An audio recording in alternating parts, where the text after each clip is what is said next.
તો ભાવનગરમાં વાલીઓ માટે ચેતવણી સમાન કિસ્સો સામે આવ્યો છે। 3 વર્ષની બાળકી રમતા રમતા પાણીના ટાંકામાં પડી જતા મોત નીપજ્યું છે। શહેરના ચિત્રા ગુરુકુળ સ્કૂલની પાછળના ભાગે આ ઘટના બની છે। મૂળ ઉત્તર પ્રદેશના રહેવાસી પરિવારની દીકરી સાથે આ ઘટના બનતા પરિવારમાં શોકની લાગણી પ્રસરી ગઈ છે। બાળકીના મૃતદેહને પોસ્ટમોર્ટમ માટે સિવિલ હોસ્પિટલ ખસેડાયો છે। તો પરિવારમાં હાલ શોકની લાગણી। હારીજ કોંગ્રેસમાં ભંગાણ, હારીજ પાલિકામાં કોંગ્રેસને ઝટકો। કોંગ્રેસના 4 સભ્યોએ કર્યા કેસરિયા। કોંગ્રેસના મેન્ડેટ પરથી જીત્યા હતા ચૂંટણી। પાટણ ભાજપ કાર્યાલય ખાતે કર્યા કેસરિયા। જયંતિ કવાડિયા, પ્રશાંત કોરાટ અને ભાજપ જિલ્લા પ્રમુખના હસ્તે ભાજપનો ખેસ પહેરીને વિધિવત રીતે કોંગ્રેસનો હાથ છોડી ભાજપમાં જોડાયા। તો હારીજ પાલિકા 24 બેઠકોમાં 14 બેઠકો સાથે ભાજપ બહુમતી પર હતું। હવે વધીને 18 બેઠકો પર ભાજપ, તો સામે કોંગ્રેસ પાસે 6 જેટલી બેઠકો વધી છે।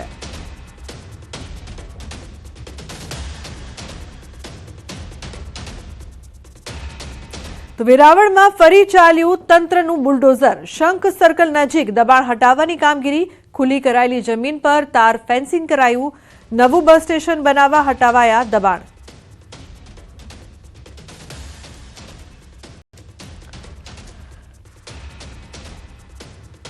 તો ભાવનગર શહેરમાં રખડતા ઢોરના ત્રાસથી જનતા ત્રાહિમામ પોકારી ઉઠી છે। જ્યાં જુઓ ત્યાં ઢોર અડીંગો જમાવીને બેઠા હોય છે। તો મહાનગરપાલિકા દ્વારા બનાવવામાં આવેલા ઢોરના 4 ડબ્બામાં 2100 પશુઓ આવ્યા છે અને તેની પાછળ છેલ્લા 9 મહિનામાં ₹4.46 કરોડનો ઘાસચારાનો ખર્ચ કરવામાં આવ્યો છે। પરંતુ હજુ પણ રખડતા ઢોરનો પ્રશ્ન ત્યાં ને ત્યાં જ છે।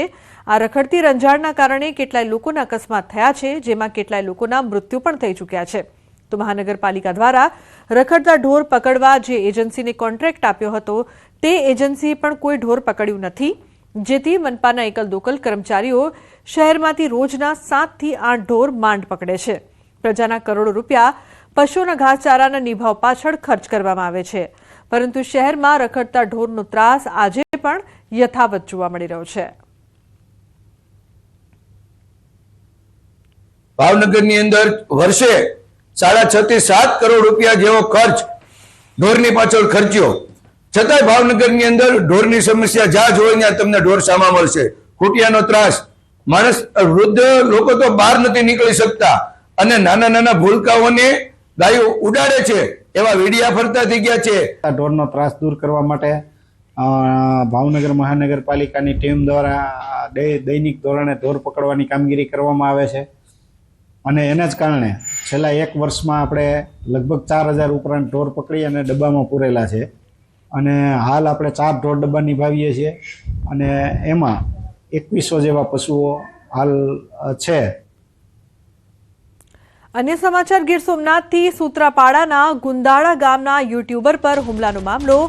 યુટ્યુબરનું અપહરણ કરીને ઢોર માર માર્યો। યુટ્યુબર દિનેશ સોલંકી ઉર્ફે રોયલ રાજાનું અપહરણ કરીને માર માર્યો હતો। અપહરણ કરીને માર મારતા અને મૂછો કાપતો વિડીયો સોશિયલ મીડિયામાં વાયરલ થયો છે।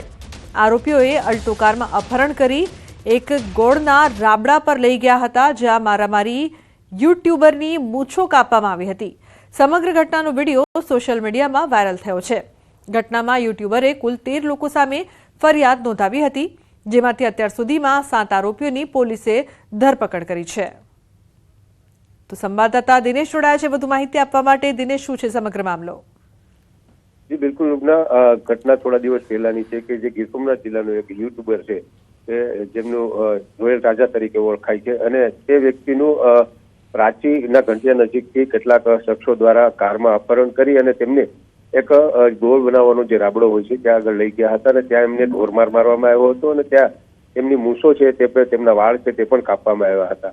તો કે ત્યારબાદ જે રોયલ રાજા છે, જે યુટ્યુબર છે, તેમણે પોલીસ ફરિયાદ નોંધાવી હતી અને તે પૈકી 7 જેટલા આરોપીઓ છે તેમની પોલીસે ધરપકડ કરી છે, પરંતુ હજુ પણ કેટલાક આરોપીઓ છે તેમને પકડવાના બાકી છે। ત્યારે ઘણા દિવસો બાદ આ જે રોયલ રાજા છે તેમને માર મારતો વિડીયો અને અપહરણ કરતો વિડીયો છે તે સોશિયલ મીડિયાની અંદર ફરતો થયો છે અને તેમને કારણે ક્યાંક ને ક્યાંક જે કાયદો અને વ્યવસ્થા છે તેમના ઉપર અનેક સવાલો ઉઠી રહ્યા છે। જી બિલકુલ હર્ષદ, આભાર સમગ્ર માહિતી બદલ।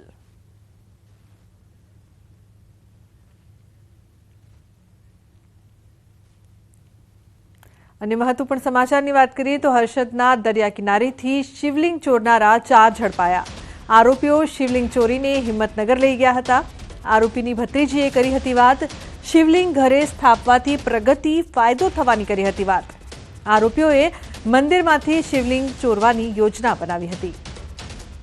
તો આરોપીની ભત્રીજીએ આ વાત કરી હતી. શિવલિંગ ઘરે સ્થાપવાથી પ્રગતિ થવાની વાત કરવામાં આવી હતી. તો દરિયા કિનારેથી શિવલિંગ ચોરનારા 4 લોકો ઝડપાયા છે. તો પોલીસ આ મામલે વધુ તપાસ કરી રહી છે. દરિયા કિનારેથી કરી હતી ચોરી. સમગ્ર મામલો સામે આવ્યો છે. આરોપીઓ શિવલિંગ ચોરીને હિંમતનગર લઈ ગયા હતા. તો શિવલિંગ ઘરે સ્થાપવાથી પ્રગતિ થશે તેવી વાત સામે આવી છે, જેના કારણે ભત્રીજીની વાતમાં આવીને ચોરી કરી હોવાની વાત આરોપીઓ દ્વારા કરવામાં આવી રહી છે. તો આરોપીની ભત્રીજીએ આ વાત કરી હતી, જે બાદ દરિયા કિનારેથી શિવલિંગની ચોરી કરવામાં આવી. અંબાજી મંદિર ટ્રસ્ટને 9 લાખની કિંમતની ચાંદીનું દાન મળ્યું છે. મૂળ અમદાવાદના અને હાલ અમેરિકામાં રહેતા માનસી શર્મા અને અમદાવાદના દિનેશ ભટ્ટ નામના શ્રદ્ધાળુઓએ માતાજીને થાળ અર્પણ કર્યો. અમારા ફેમિલી, અમારા ફ્રેન્ડ્સ બધાએ ભેગા થઈને આ ચાંદીનો થાળ માતાજીને અર્પણ કર્યો. સાથે સાથે 5 દીવાની આરતી પણ અર્પણ કરી છે. આનું વજન છે અરાઉન્ડ 7 કિલો, 7 કિલો અને 9 લાખની કોસ્ટ છે. અમને પ્રેરણા થઈ કે આપણે માતાજીને ચાંદીનો નવો થાળ બનાવીએ અને અમદાવાદથી સ્પેશિયલ કારીગરો લાવી, ટેકનિકલ હોશિયારો લાવી માતાજીના જૂના થાળ જેવું જ માપ, જે બી ડિઝાઇન અને આશરે 7 કિલો 98 ટચ ચાંદીનો અને એની આજે બજાર કિંમત 9 લાખ રૂપિયા કિંમત થાય. માતાજીને ખૂબ સરસ મંગળ દીવાની 5 આરતી પણ એ પણ લગભગ 650 ગ્રામની છે.